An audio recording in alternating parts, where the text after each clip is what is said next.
All right. When it goes over to the part for your split agreement, which you talk about publishing, you, the producer, is entitled to nothing. All right, welcome back to the next video, guys. So this is a video in response to the last video that I dropped, somebody regarding the book, because the book is still on promotion. All right. So get it on Amazon. Anywhere in the world that Amazon deliver, you can get it. US, Canada, England, China, wherever. The new Dancehall playbook. Break down everything simple as possible for you. But separate and apart from that, Dancehall Spot JA left a comment on the last video asking some very important questions. I do think those questions are very important as it regards to producers, because this video is strictly for producers. Whether they be independent producers are already assigned to a label, it can still help you. Alright, so this video is for you producers. Alright, so we'll go through the list of questions that him asked and we'll break it down as much as possible so you can get the full understanding. Alright, so Dancehall Spot JA. So can you get a video on how to do a music project from scratch, from linking the artist to contract signing and such. And the first one I'm asking is, how does the official music contract looks? There is no set way for an official music contract to look a certain way, because there's numerous contracts that comes within the music space. But I know which contract you talk. You probably talk the splits for digital distribution, and you probably talk the splits for royalties. Alright, so I'm going to show you how it actually look, or the template that I have, which I will put in the video description. So you can use it and you can modify it to suit your needs. Alright, so I'm going to jump on the computer now and show you how the official, well, how my contract look, basically, because your contract might be different depending on what you have inside of the contract.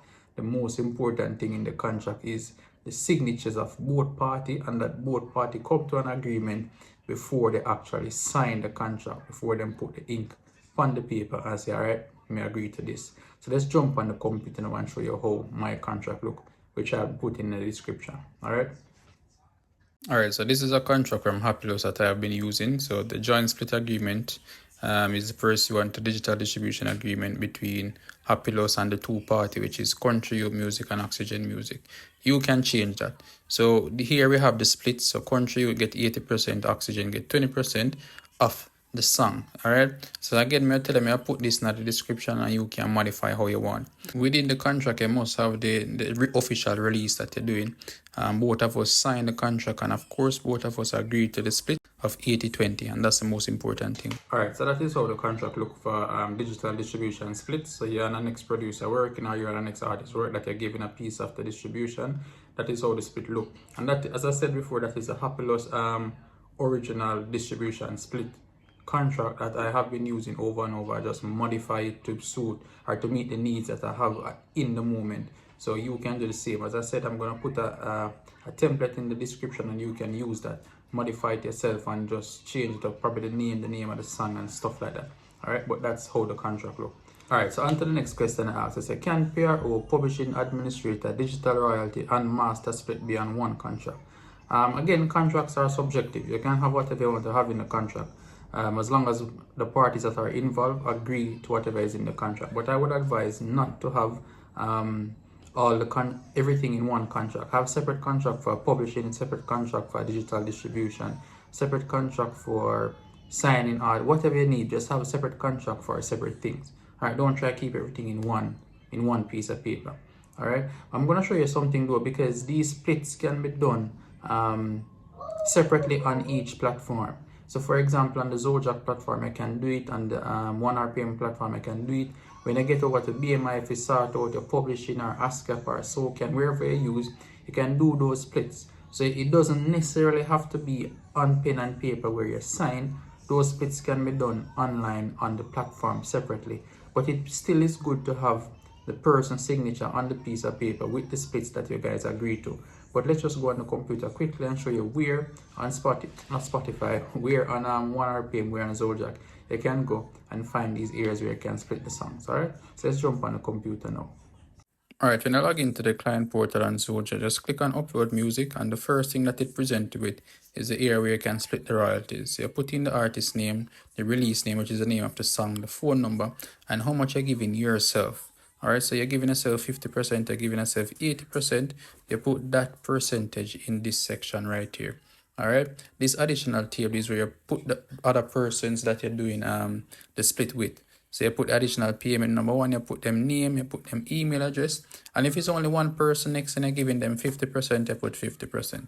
All right. If it's more than one person, you're splitting the 50% in two, you know, you give 25%, 25%. But this is where it is done in Zojak. All right, let's hop over to 1 hour payment. Click on the song that you want to share. Once you click on that, you'll see the option to create royalty share. Click on that and you put in the artist's email address. You put in the amount that you're sharing with them, whether it be 10%, 15%, whatever the percentage is, whatever you guys had agreed on. Alright, so there you have it on Zojak on 1 RPM, how you can split the project that you have out with someone. So you don't, as I said, they don't necessarily have to have it on paper, but it's still good to have them signature on paper saying that this is what you agreed on. But yeah, you can still do it on 1 RPM, you can still do it on Zojak. On to the next question, how to make a contract official?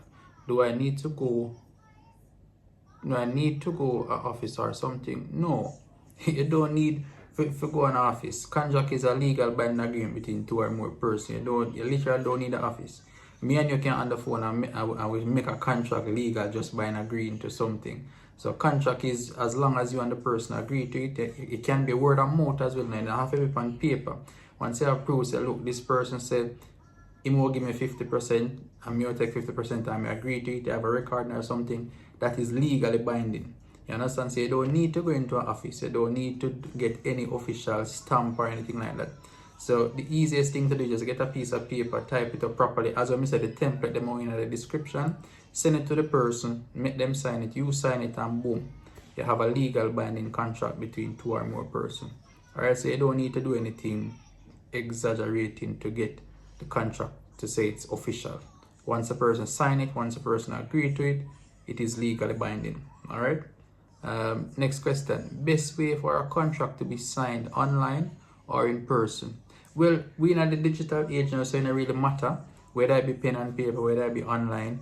It's well alright, and you can use DocuSign, which most companies using now, or even PDF, Adobe PDF, that thing. Yeah, you can sign contract on it because the one I showed you a while ago with Hapless between me and Country Youth Music, that was done using PDF. You understand? Adobe PDF. So you don't need to actually write anything on papers or anything like that. Those days and age are finished. So you just create a contract, type it up properly, send it to the person, them sign it digitally, send it back to you, you sign it digitally, and there you go, you have a legal binding contract between you and the person you're working with. All right.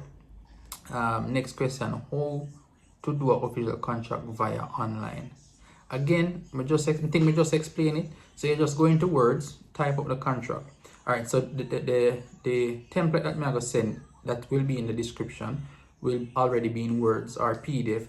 So all you have to do is change it. I think I'll put it in Words so you can edit it. So you can change it, change the name, change the date, change the time, change the signatures, and then all you have to do is send it to the person online via DocuSign or via PDF, Adobe PDF, and they can sign it. So that is an official contract. Sign and date, it's official. Once it is signed and date, it's official. There's no going around. Alright, so it's not like you have to get anything stamped or signed from a JP or anything like that. Sign and date, you're good. It's official. It can stand in court. Alright, so yeah, you're good there. So, but at the end, you say explain to us as an independent producer, explain in both ways. If I'm the beat maker and as a non-beat maker. Alright, let me think me do this couple times, but just to reiterate the point, make we go over it again. So if you're a beat maker, so you make the beat and you reach out to the artist, because we have to make some assumptions here because we don't know the entire scenario. So you producing the project and you also make the beat. So you're a person like Not Nice that is talented in composing and you can also produce. So you make the beat and you're producing. You reach out to the artist. I'm gonna assume that you did not pay the artist. Alright, that's just an assumption. So you reach out to the artist, you did not pay the artist. You invoice on the rhythm, you mix and master it, you producing the project, so you paying for everything. So in this case, you have to create a split for the distribution and a split for the publishing.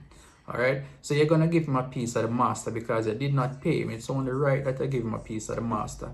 So whether you're using 1 RPM, whether you're using Zodiac, whether you're using Hapilus, you guys have to come to an agreement and say, look, XYZ, even though I never give you no money for the song, I'll give you 20% of the master. So in that same contract, the one that I'm putting in the description, you're gonna put on it, say, look, XYZ artist is getting 20%, the next 20% belongs to Dancehall Spot JA. Alright, and that is agreed on. And when I go on Zodiac or when I go on 1 RPM and you're creating that split again, you put the 20% that he should get from the digital distribution. So again, that is just a scenario. So he should get a piece of the distribution. Fair is fair. When it comes on to publishing, whether you pay him or not, again, he must get 50% of the publishing because he is the one who wrote the lyrics. You will control the next 50% because you are the composer. You make the rhythm. Alright, so the split agreement, which again we put it in the description, the split agreement, and that split agreement you're gonna have 50 for you, 50 for the artist. So right there, and then you have two contracts: split sheet agreement and the digital distribution agreement. 20% on the digital distribution because they give him 20% of the streaming, and 50% on the split agreement because he is entitled to 50% of the publishing. Alright, so when I go on BMI, signing up everything 50-50, but when I go on Zodiac, Hapilus or 1 RPM, 20-80. I hope that is clear as possible. Alright, next case scenario, you are a non-beat maker producer, so you never make the beat, you can't compose, you never buy the beat completely from the composer with publishing. So whatever split agreement you're doing, you have to include the composer, the man who made the rhythm. All right, so let's look into that scenario. So you get the, even if you pay, say you pay $60 for the rhythm, or you pay $100 for the rhythm because you want it with stems or whatever, you get the rhythm from the composer. The distribution agreement, again, you're gonna have to give the artist 20% or whatever agreement. Let's not say 20%, sorry, because you guys can come up with whatever agreement you want. You give the artist a piece of the distribution. Because again, we are using the scenario, so you never pay him for the song. So you're giving him a piece of the distribution. So the distribution is split 80-20. Just for example, say you, the producer who never met the rhythm, controlling 80% of the streaming or 80% of the distribution. That's your money that you get back. Alright? When it goes over to the part for your split agreement, which you talk about publishing, you, the producer, is entitled to nothing. Let me say that again. Alright, and let me explain why. So the publishing is mainly for composers and songwriters. So the artist who write the song or write the lyrics to the song, he's entitled to 50%.